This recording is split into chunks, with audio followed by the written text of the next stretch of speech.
신약성경 117면 내외에 있습니다. 누가복음 12장 49절에서 53절의 말씀을 봉독합니다. 내가 불을 땅에 던지러 왔노니 이 불이 이미 붙었으면 내가 무엇을 원하리요? 나는 받을 세례가 있으니 그것이 이루어지기까지 나의 답답함이 어떠하겠느냐? 내가 세상에 화평을 주려고 온 줄로 아느냐? 내가 너희에게 이르노니 아니라 도리어 분쟁하게 하려 함이로라. 이후부터 한 집에 5사람이 있어 분쟁하되 셋이 둘과 둘이 셋과 하리니 아버지가 아들과 아들이 아버지와 어머니가 딸과 딸이 어머니와 시어머니가 며느리와 며느리가 시어머니와 분쟁하리라 하시니라. 아멘. 네, 오늘 읽은 말씀은 우리를 매우 불편하게 하는 예수님의 말씀처럼 보입니다. 그런데 복음서를 보면 예수님은 사람들을 고쳐주시고 사랑하시고 또 회복하게 하셨을 뿐 아니라 사람들을 당황하게도 하시고 분노하게도 하시고 불편하게 만드신 적도 참 많았음을 우리는 아울러서 살펴볼 필요가 있습니다. 우리는 일반적으로 이렇게 생각합니다. 예수님은 사회적으로 약자에게는 자애롭고 너그러우신 분으로 나타나셨고, 사회적으로 뭔가 기득권을 가지고 있는 사람들에게는 혹독하고 날카롭게 대하셨던 것으로 그 도식화해서 이해하려는 경향이 있습니다. 그러나 예수님은 단지 약자가 약자이기 때문에 약자의 편에 서신 것이 아니라 예수님께서 약자를 편들어 주시고 사회에서 소외받고 종교적으로 소외 계층에 있는 사람들을 더 찾아가시고 그들을 만나셨던 이유는 이 세상에서 당연히 받아들여지는 가치체계가 예수님이 가지고 계신 가치체계와 충돌했기 때문이었습니다. 무비판적으로 사람들이 수용하고 있는 하나님의 인정을 받으려면 더 훌륭해야 된다라든가 더 많은 복을 받았음을 증명해야 된다든가 그래서 더 높은 위치에 오르고 더 많은 존경을 받고 사람들의 박수갈채 속에서 이 세상을 사는 것이 인간 사회에서 누리는 하나님이 주신 복이다 라고 생각했었던 그 당시 이스라엘 백성들이 가지고 있었던 가치 체계가 잘못된 것이고 부정되어야 할 것이고 그것은 허상이다라는 것을 폭로하신 그런 사역들 때문에 우리가 예수님은 약자 편을 드시고 강자들, 기득권자들은 배척하셨다라는 도식으로 예수님의 사역을 이해하게 만드는 한 오해의 국면이 아닌가 생각이 됩니다. 우리는 왜 예수께서 이 세상의 가치들에 도전하시는지, 그리고 또 우리가 당연하다고 여기는 것들에 대해서 그렇게 당연하지 않다, 다시 생각해 봐야 된다라고 말씀하시는지를 함께 고민해 볼 필요가 있습니다. 본문에서도 예수님께서는 우리에게 분명히 말씀하고 계시죠. 내가 이 세상에 평화를 주러 온 줄 아느냐, 화평을 주러 온 줄 아느냐. 아니다, 이제부터는 이 세상에 불화가 있을 것이다. 내가 불을 던지러 땅에 왔다 라고 말씀하시는 대목을 만납니다. 우리는 예수님이 마땅히 평화의 왕으로 이 세상에 오셨다고 생각합니다. 찬양도 있죠. 주는 평화 막힌 담을 모두 허셨네. 주는 평화 우리의 평화, 주는 평화 막힌 담을 모두 오셨네. 주는 평화 우리의 평화, 평화 평화로다 하늘에서 내려오네. 예수님을 통해서 우리는 평화를 얻는다. 예수님은 평화를 주기 위하여 이 세상에 오셨다라고 우리는 생각합니다. 그러나 예수님은 오늘 본문에서만큼은 자신이 평화를 주러 오신 것이 아니라 분쟁을 일으키러 오셨다. 그 분쟁이 얼마나 격렬한 분쟁이냐, 얼마나 타협의 여지가 없는 분쟁이냐. 가족들, 가장 가까운 가족, 그래서 어떠한 차이도 받아들일 수 있는 가족이라는 그 공동체 안에서도 이 문제로 불화가 일어날 정도로 그 분쟁이 심각한 것이다 라는 것을 분명하게 말씀하고 있습니다. 그런데 본문에서는 도대체 왜 예수님으로 말미암아 그런 분쟁이 생기는지, 불화가 생기는지에 대한 그 이유는 발견할 수가 없습니다. 그러나 앞뒤의 이야기들을 우리가 살펴보면 그 불화가 어디에서 야기되고 있는지 그 힌트를 좀 얻을 수 있죠. 지난주에 우리는 예수께서 바리새인들과 율법교사들을 세 차례에 걸쳐서 화 있을진저라고 혹독하게 비판하시는 모습을 보았습니다. 11장 41절부터 있는 말씀이죠. 화 있을진저 너희 바리새인이여, 화 있을진저 너희 율법교사들이여. 예수님께서는 계속해서 그들을 향해서 극렬하게 혹독하게 비판하고 계시는 것을 우리가 보게 됩니다. 그들을 비판하는 이유는 무엇입니까? 그들이 외식하고 있기 때문이었습니다. 겉으로는 뭔가 그럴싸한데 너희들은 내용이 없다. 그래서 그 그럴싸한 것으로 사람들을 꼬드겨 사람들의 환심을 사고 사람들의 신망을 얻어 그들의 지도자가 되었지만 너희들도 어떻게 생명이 너희에게 임하는지 알지 못하고 어떻게 해야 구원을 받는지 알지 못한 채 그들과 함께 그냥 망하는 길로 달려가고 있기 때문에 예수께서 그들을 향해서 극렬하게 비판하고 계시는 것입니다. 외식은 무엇일까요? 위선은 겉모양은 비슷한데 내용에 있어서 방향이 틀린 것이죠. 그들은 겉모습에서는 예수님과 다른 특별한 차이점이 없었을지 모릅니다. 예수님도 하나님을 사랑하는 사람이었고 그들도 겉모양으로는 하나님을 사랑하는 사람들인 것처럼 그렇게 살았기 때문입니다. 나는 하나님이 소중해, 나는 하나님이 제일 중요해, 그래서 나는 11조도 내, 나는 하나님이 소중해, 먹는 것보다 더 소중해, 그래서 일주일에 3번 금식해. 그렇게 하나님이 내 인생에서 굉장히 중요한 부분을 차지하고 있다는 것을 많은 사람들이 알게끔 겉으로 드러내는 사람들이 바로 그들 바리새인들과 율법 교사들이었습니다.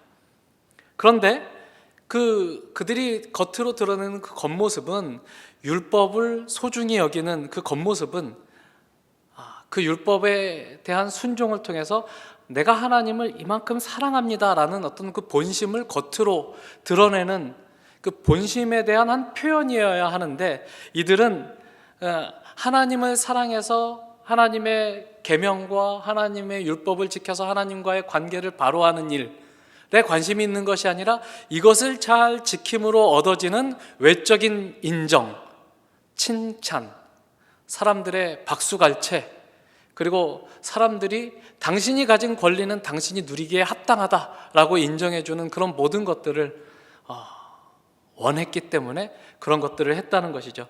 너희들 지금 마음이 어디에 가 있느냐?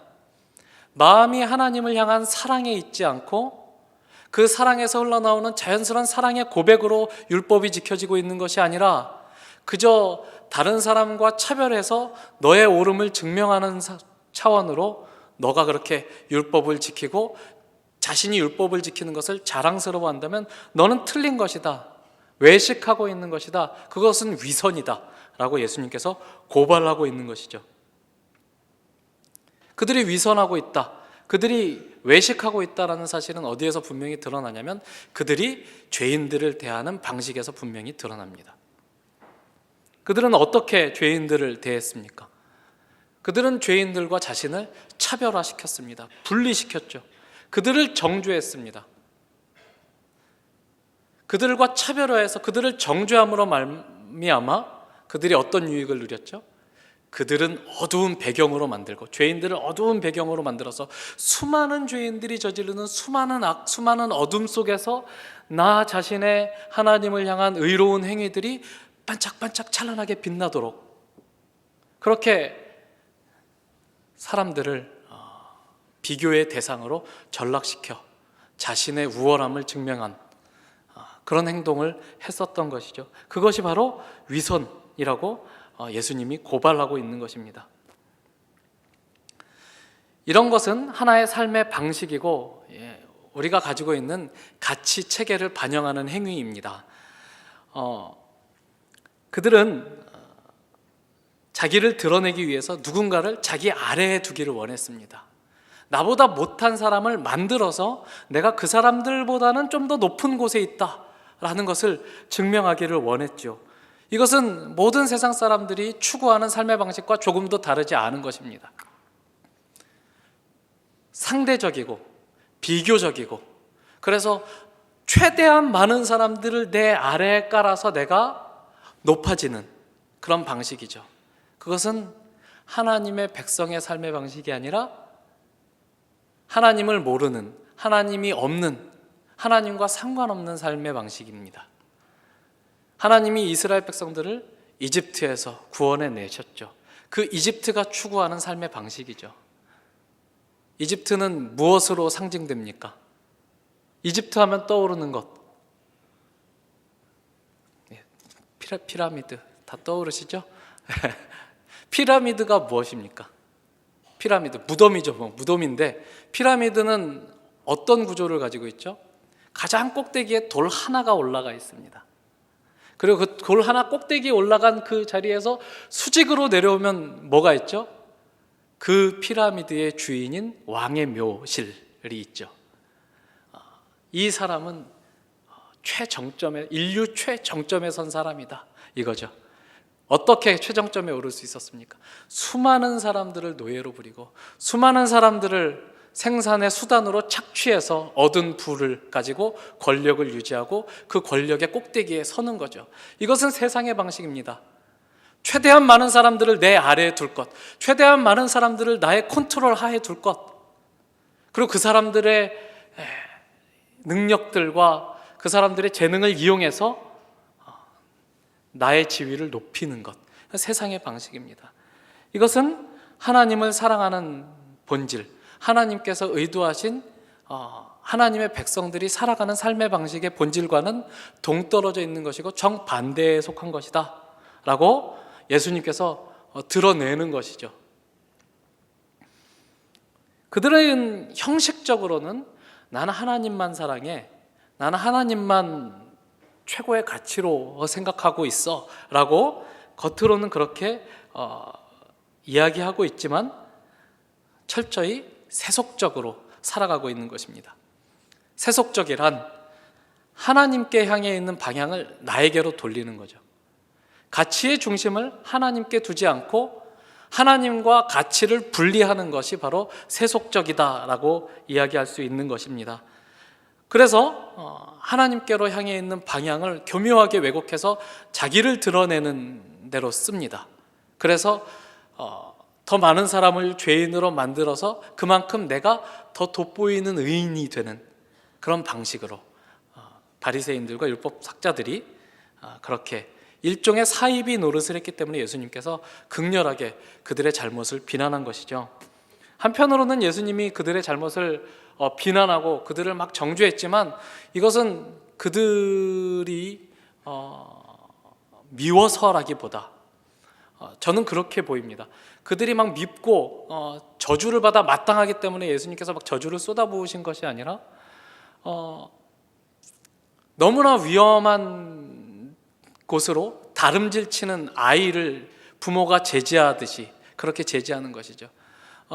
제 딸아이가 이제 7살이 됐습니다만 이제 밖에 풀어놓으면 막 뛰어다닐 수 있죠. 저를 닮아서 달리기를 잘합니다.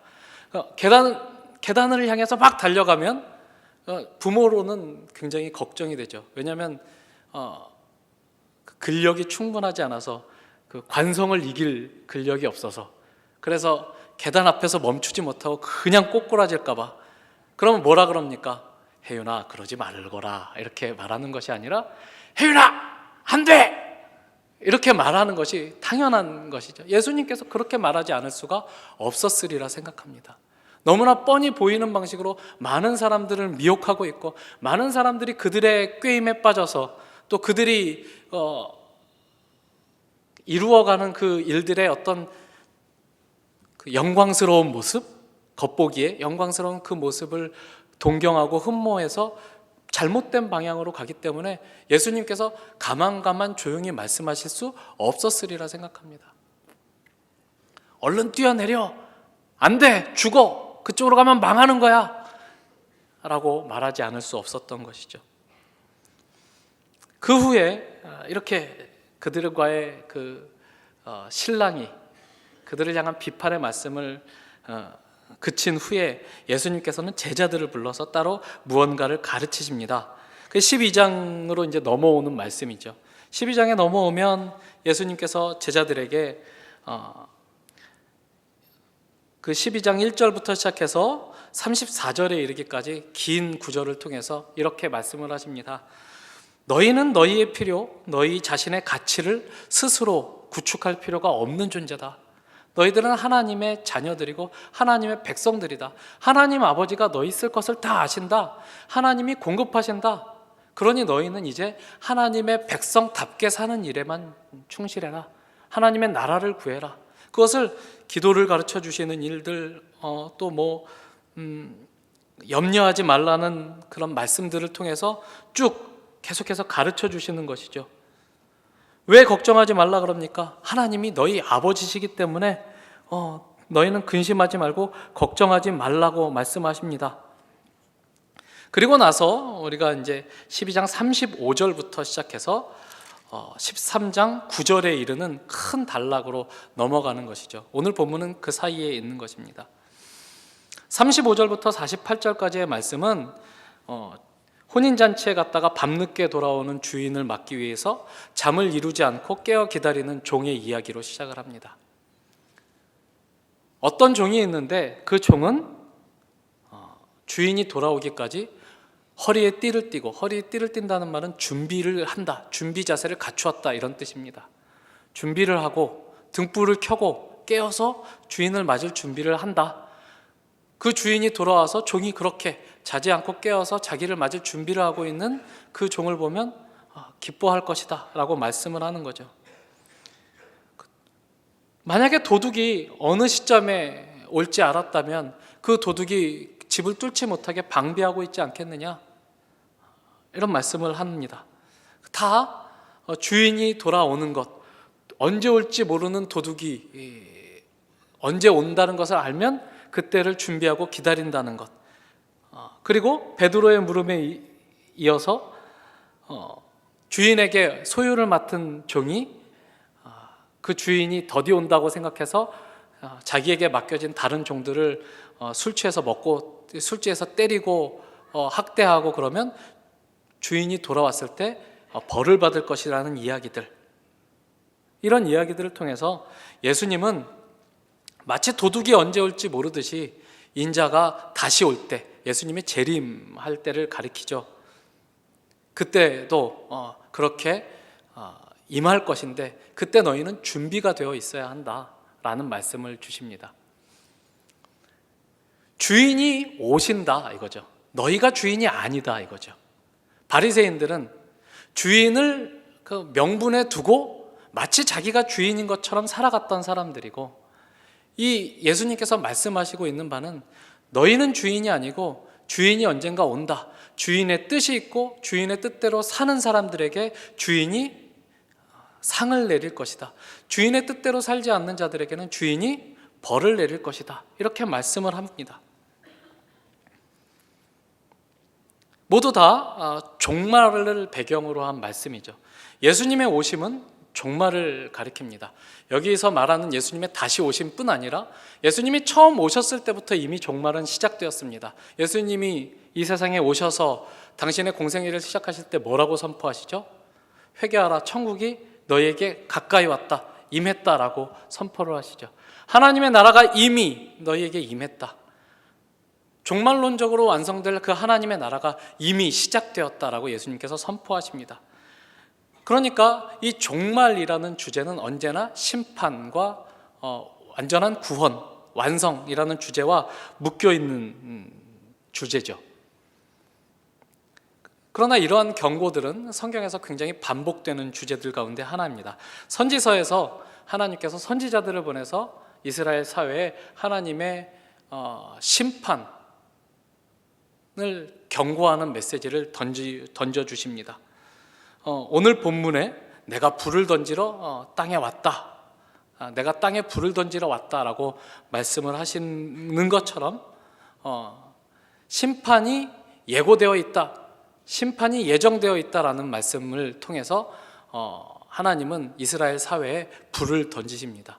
그리고 그 하나님의 심판의 불이 이스라엘에 붙었을 때 이스라엘은 그 죄에 대한 심판을 받기도 하고 그 다음에 죄에 대한 심판으로만 끝나는 것이 아니라 거기에서 깨끗하게 재련되고 그 불순물이 제거되는 정화의 시간을 거치기도 하죠.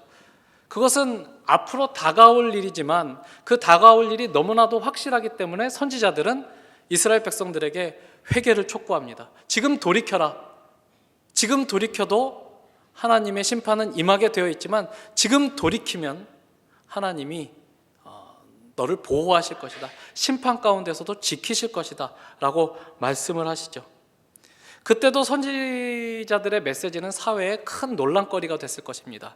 하나님의 말씀을 진실로 받아들이는 자는 하나님의 말씀을 그 심판의 메시지를 받아들이지 않는 자와 사사건건 부딪혔을 것입니다. 마찬가지로 예수님의 오심, 그분의 행적, 그분이 예루살렘을 향해서 걸어가고 있는 그 여정은 사람들에게 분란을 야기할 것이다 라고 예수님이 가르쳐주고 있는 거죠.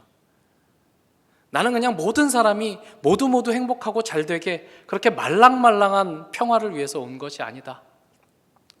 너희들이 가지고 있는 그 허울뿐인 평화, 무언가 벽을 쌓아서 그리고 성을 쌓아서 높은 피라미드를 구축해서 이루려는 그 평화가 거짓된 평화임을 증거하기 위해서 나는 그 모든 성들을, 벽들을, 피라미드들을 깨부수는 자로 온 것이다라고 오늘 본문은 우리에게 알려주고 있는 것입니다.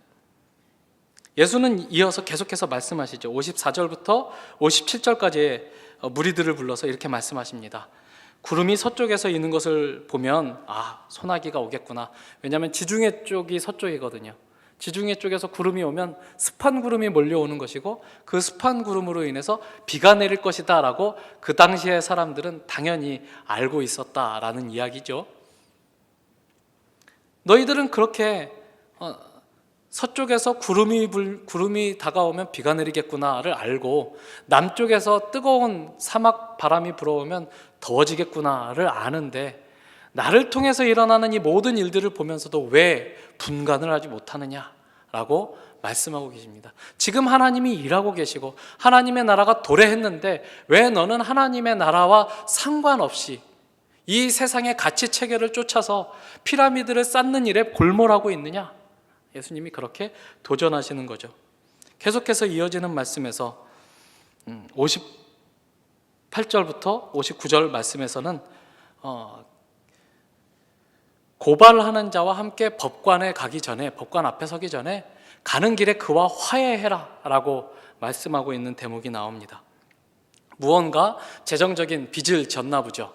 그러니까 그 빚을 갚으라고 그 사람은 요구하고 나는 갚을 능력이 없고, 그래서 그 사람이 나를 끌고 법관한테 가게 되면 그 법관은 어떻게 하냐면 오늘 우리 사회에서 재정적인 문제를 다루는 그 방식과는 달리 지금 뭐 민사와 형사를 구분해서 형사는 조금 엄격하게 다루기도 하고 민사는 조금 자유롭게 다루기도 하고 불구속이 원칙이고 뭐 이런 것이 있지 않습니까? 그때는 다 필요 없죠. 너 빌렸어? 빚을 졌는데 안 갚았어? 그럼 얘 가두고 계속 매를 때리는 겁니다. 매질을 해요. 갚을래 안 갚을래? 갚겠습니다. 어떻게 갚을래? 우리 뭐 친척 누구 돈 많은 사람한테 좀 편지를 써서 꾸게 해서 갚겠습니다. 그래서 시간을 주고 갚으면 풀어주고 안 갚으면 또 때리고, 또 그 법관 앞에 가서 서면 그 꼴 당한다. 그러니까 지금 해결해라. 가는 길에 그와 화해해라. 가는 길에 그가 너를 법관 앞에까지 끌고 가서 그 형벌을 당하지 않도록 애써라 이거죠. 하나님과의 관계에서 마지막 그 심판대의 자리까지 가기 전에 기회가 있을 때 하나님과 화목해라, 화평해라, 하나님의 뜻을 따라라 라고 요구하고 있는 것이 그 말씀입니다. 그렇게 굉장히 하나님과의 화해를 시급한 주제로 다루고 있는 것을 우리가 보게 됩니다. 그리고 13장으로 넘어가면 그 어떤 사건에 대한 논평이 있죠.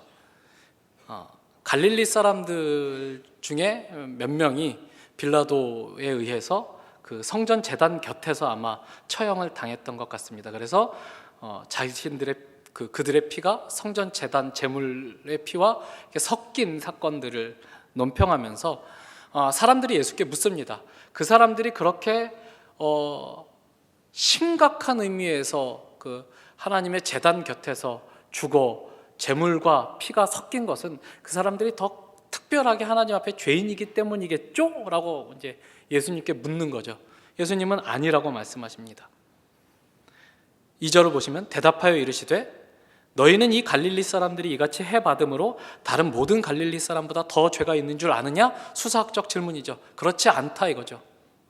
그 사람들이 너희보다 더 많은 죄가 있어서 그런 것이 아니다. 계속해서 이어져서 3절에 너희에게 이르노니 아니라 너희도 만일 회개하지 아니하면 다 이와 같이 망하리라. 그 사람들이 특별히 더 잘못해서 그런 운명에 처한 것이 아니라 그런 운명에 누구라도 처할 수 있는 것이 너희의 지금 상황이다. 하나님 앞에서 회개하지 않으면 누구라도 이런 멸망, 이런 그 저주, 이런 종말에 붙들려 갈 수 있다라는 것이죠. 계속해서 예수님은 다른 사건을 얘기합니다.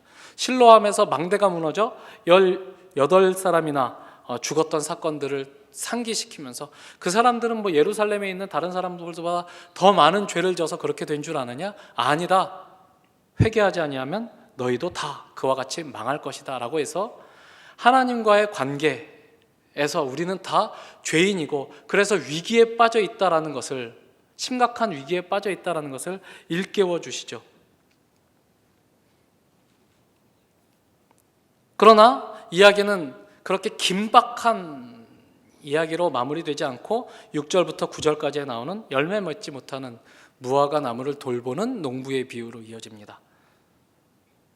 한 사람이 포도원에 무화과 나무를 심어서 열매를 얻으려고 했는데 열매를 얻지 못하니까 포도원지기, 그 포도원과 함께 그 무화과 나무를 맡은 농부에게 말합니다. 3년이나 내가 와가지고 열매를 얻으려고 그러는데 이게 열매를 안 맺는다.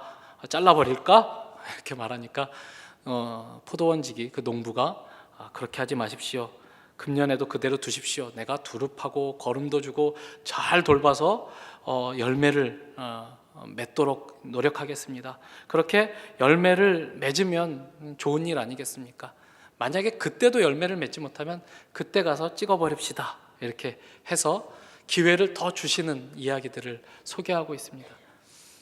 그렇죠. 예수님은 그 포도원을 맡은 농부와 같고 하나님은 포도원에 무화과를 심은 그 포도원 주인과도 같습니다.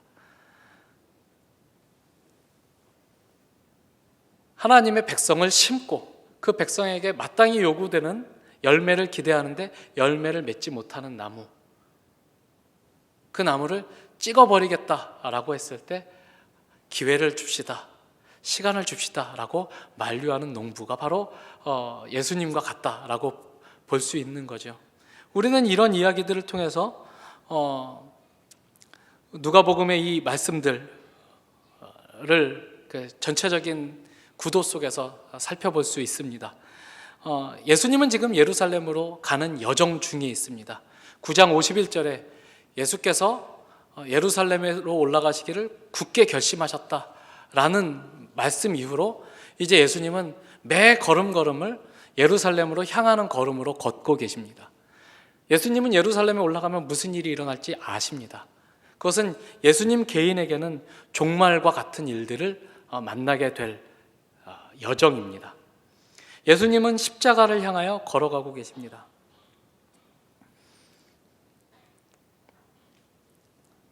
십자가를 향하여 한 걸음 한 걸음 걸어 나가고 계시면 그 십자가는 우리 모두에게는 한편으로는 구원이지만 한편으로는 심판이기도 한 것이죠.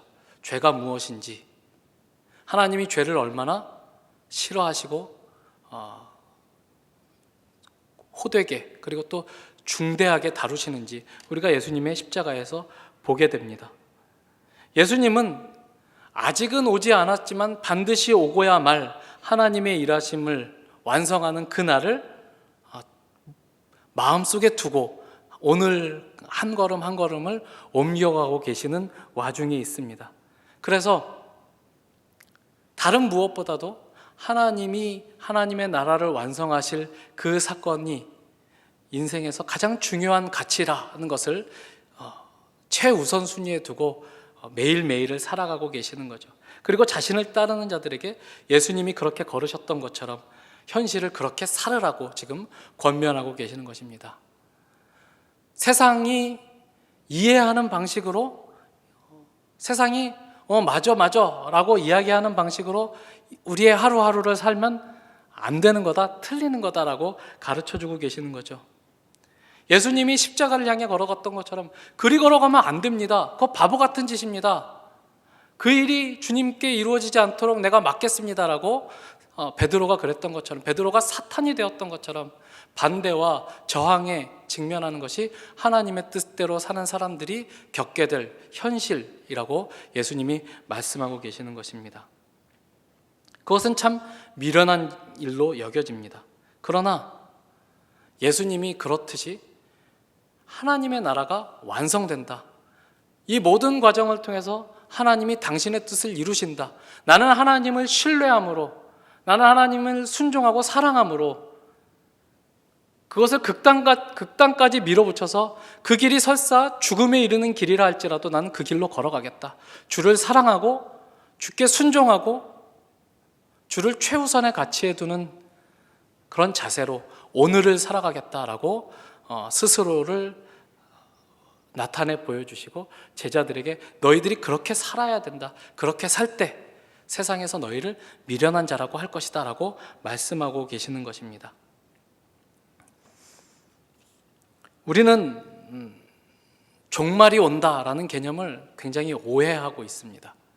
종말이 온다라고 하면 모두가 다 무엇을 생각하냐면 먼 미래에 예수님이 이 세상의 역사를 끝내시고 다시 오실 예수님의 재림을 떠올리죠. 임박한 언젠가 종말이 올 거라고는 생각하지 않습니다. 그러나 그렇게 생각하고 있는 것에도 한 가지 치명적인 단점이 있는데요. 종말은 역사적인 종말만 있지 않다는 것입니다. 개인적인 종말이 있죠. 우리가 다 알고 우리가 다 동의하고 있는 것, 우리는 언제 죽을지 모릅니다. 기회가 주어져 있는 동안에 살 것입니다. 그러니까 현재는 무슨 상황이죠? 열매 맺지 못하는 무화과 나무를 찍어버릴까? 이러는데 예수께서 기회를 또 줍시다. 제가 잘 돌보겠습니다. 라고 말하는 시간이라는 것입니다.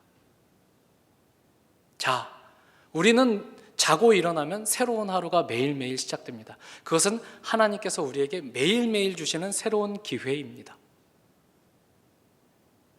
그 새로운 매일매일을 예수님은 우리로 하여금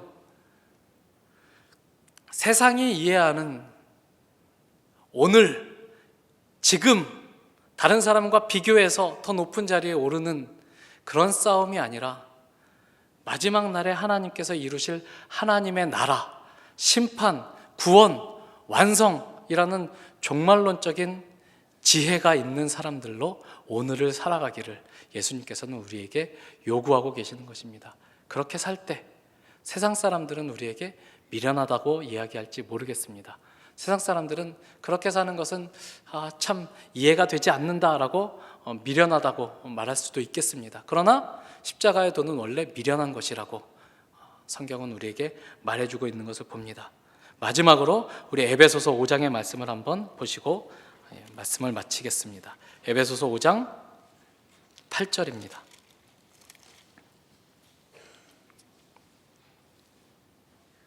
에베소서 5장 8절, 신약성경 315페이지입니다.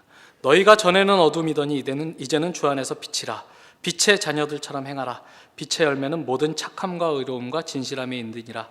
주를 기쁘시게 할 것이 무엇인가 시험하여 보라. 너희는 열매 없는 어둠의 일에 참여하지 말고 도리어 책망하라.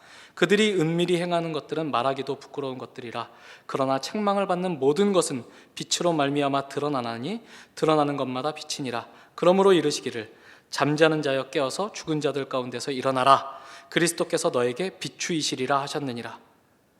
주님께서 우리에게 비춰주셔서 우리는 우리가 처한 현실, 눈앞의 것만을 보는 존재가 아니라 역사적인 종말까지를 아는 자로 부름을 받습니다. 그래서 이렇게 요구를 하고 있는 것이죠. 그런즉 너희가 어떻게 행할지를 자세히 주의하여 지혜 없는 자 같이 하지 말고 오직 지혜 있는 자 같이 하여 세월을 아끼라. 때가 악하니라. 우리의 세월을 아끼라. 이 악한 세상에서 다른 사람들과 똑같은 삶을 살면서 왜 하나님 나는 좀 더 높아지지 않나요? 왜 나는 다른 사람들이 갖는 것을 가지지 못하나요? 왜 그들이 얻는 것을 나는 똑같이 누리지 못하나요? 이런 식으로 그 사람들과 비교해서 자신의 위치를 확인하는 이 세상의 삶의 방식을 뒤로 하고 이제는 빛이 비추어져서 생명을 얻은 자답게, 다른 사람들은 보지 못하는 것을 보는 자답게 이 세상에서 주를 기쁘시게 할 것이 무엇인지를 생각하여 보는 자로 살아라 라고 말씀하십니다. 예수님은 언제 다시 오실지 모릅니다. 또 우리는 언제 이 세상을 떠날지 모릅니다. 그때 허리에 띠를 띠고 등불을 들고 준비하여 주인을 기쁘시게 하는 종으로 주의 앞에 설지, 아니면 주님의 말씀에 순종하지 않고 내 맘대로 살고 있다가 다른 사람들과 똑같이 세상 사람들이 살고 있는 방향대로 세상의 가치 체계를 답습하며 살다가 주인에게 매를 맞는 미련한 종이 될지는 그때 정해지는 것입니다. 여기에서 아무리 박수쳐야 소용이 없는 것이라고 예수님이 우리에게 말씀해 주고 있습니다.